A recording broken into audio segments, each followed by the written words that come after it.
What is good, YouTube? We are back again with another Megabass rod review, and today is one that I've kind of been avoiding for a while. I've had this rod for 2 years. It is the Megabass US Destroyer Oneten Special.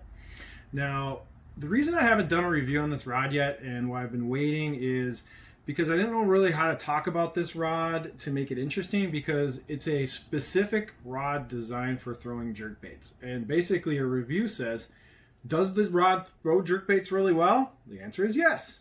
Review's over. Done. What else are you going to say, right? But you know me, I'm going to talk anyways, and we're going to dive deep on this rod. So this rod is interesting. And the question a lot of people really ask around this rod or any kind of rods like this where they're extremely technique specific, it's like, do you really need a rod that does one technique? Do you really want one rod that just is supposed to be good at one thing? And do you want to spend $400 on a rod to do that, right? The answer for most sane people is no. You don't need to buy a rod just to throw jerkbaits, and especially not spending $400 on that, right? Now, my mantra is to invest into the techniques and the types of fishing that make you happy. So what a technique that you're really good at or that you really enjoy doing, that is where you should spend some of your money and investment into a really great tool for doing that technique or that job. Now, am I a giant jerkbait fanatic? No, I don't throw jerkbaits as much as someone who is probably obsessed with it. I do love jerkbaits. It's not one of my top techniques. I would say it's more like my B-level techniques. It's not one of my A-level techniques. But I really want to try this rod simply because of its reputation. Now, a lot of jerkbait aficionados say this is one of the best jerkbait rods that has ever been made. And there's really not too many rods out there that are as crisp and as good at throwing a jerkbait as the Oneten Special. So I bought this rod and I go, let's find out. Let's see what all the hype is about. Now, my previous jerkbait rod before this was a St. Croix Legend Tournament Bass jerkbait rod. I think it's a 610 jerkbait rod from St. Croix. It's very similar to this. In fact, it's the same size. This is a 611. I think the St. Croix is a 610. They both are billed as being, very specific jerkbait rods. Now, the biggest difference is between other jerkbait rods I've tried, including that Legend Tournament Bass, and then other jerkbaits before that rod that I've tried, is that most jerkbait rods on the market are just 610 medium rods that have extra fast or fast tip. The bend is right at the tip. They expect you to slap down, and just that first few guides of most jerkbait rods are the only thing that really has a parabolic bend until you get into that blank. It's really nothing special. They just take a 610 medium rod and they call it a jerkbait rod. They might shorten up the handle a little bit to make it a little more stubby, but that's kind of it. No company has really put that much effort into their jerkbait rods. I'm sure there's a few exceptions out there, but Megabass, they make the best jerkbait on the market, the Vision 110. So why wouldn't the company that makes the most coveted best jerkbait make the best tool for fishing that bait? And the biggest difference between the Vision 110 Special, I'm sorry, they just call it the 110 Special. The biggest difference between the 110 Special and other jerkbait rods is the action. Now, the difference with this particular rod is where the parabolic action stops on the 110 Special.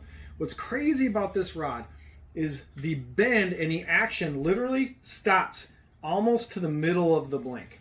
So the first 1, 2, 3, 4, 5, 6, 7 guides all are in that bend profile. So that on most jerkbait rods, the action kind of stops right here.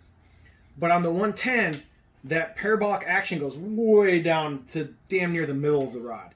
So look at that. I mean, this is like a really, really long swooping tip. It makes this rod so crisp. So if you have a good reel on a 110 Special rod and you can really launch a jerkbait, I mean, I'm talking get it out there, this rod really lets you impart amazing action on the jerkbait way down at the tail end of your cast. because of the snappy crispness of this blink and how deep that parabolic bend goes, you can really snap that sucker, and you can get the same kind of action on the jerkbait way out the end of the cast as right up next to the boat. So the action on the 110 Special, I've done the bend test in stores with this rod against a whole bunch of other like 610 mediums, and how deep the bend goes on this particular blank is very unique. Also, the handle is shorter, so this rod is a pleasure to fish tip down from the bow of your bass boat. So your tip is never going to hit the water. You can make really nice long casts with this rod because of its deep bend. You can really whip a jerkbait out there. Right now I'm running with the Lew's Pro TI. I've tried other reels on this rod. This isn't the only reel that I've had, but this is what I'm running right now. It's running 10-pound fluorocarbon. I believe this is Seagar and Vizix. This combo's been awesome. I fished this thing a lot in the spring in Wisconsin this year. Caught some nice fish on it. I usually either throw the 110 or I throw the Jackall re-range. Those are the two jerkbaits that I primarily throw. Yeah, this rod's amazing. It is really good. It's extremely light, you know, like most destroyers, but this one's even lighter because of the short handle and the length. It's only a 6'11", so when you put those two together, you're getting a really light package, and this thing is easy to jerk all day. The other problem with jerkbait rods, especially like the Legend Tournament Bass jerkbait rods, is they're very tip heavy, they're not well balanced, and when you're on a jerkbait bite and you're slapping that jerkbait all day long, your wrist gets like fatigued, right? Not so much with this rod. This rod can really rip a jerkbait all day long, and you're not going to get your wrist on fire and burning like a lot of other rods. This has the typical SIC guides, you know, your typical Megabass fit and finish, which is fantastic. You know, the cork, like I say all the time on the Megabass Destroyers, the cork on these rods is not great. It's like a B grade. It's definitely not $400 quality cork, so make sure you U40 seal it and you keep it nice and it'll hold up. The warranty on Megabass sucks. It's not the best out there. If you're not the original owner, you don't have a warranty essentially, so if you buy these on the aftermarket, good luck finding one of these on the aftermarket. There's a reason you don't see very many 110 Specials pop up on the aftermarket, is because it's such a fantastic rod. Most people don't sell these things once they use them, especially jerkbait nerds. So beware buying this on the aftermarket. If you do pick up one of these rods, you want to use a legitimate Megabass dealer, such as Tackle Trap, Ben at the Hookup Tackle, and the other one that's great is Summerland Outdoors down in Georgia. So those three shops, they will do online orders and ship these rods to you, and you'll get the full warranty, and then you might even get a discount if you ask for one. So of course, there's no hook keeper on Megabass Destroyers. I personally like using, now this is not a plug, I'm not sponsored by anything, but like for my 110 Special rod, I always have a jerkbait on this thing, and I don't like the loose hooks in my rod locker. So I actually use these Cal Coast bait sacks, which I'm a really big fan of. I should do a whole video on these things, but there's already a bunch of video on YouTube. So I actually almost always have the Cal Coast bait sack with the jerkbait clipped to the rod in my locker. So overall, I'm super happy with this rod. I'm not going to be selling it anytime soon. When I am jerkbaiting or I'm going to throw a jerkbait, I'm always love knowing I have this rod locked and loaded in the locker, ready to go. It can definitely throw 110 plus ones, so you want to throw the deeper 110s, it can definitely do that. I haven't tried 110 plus twos.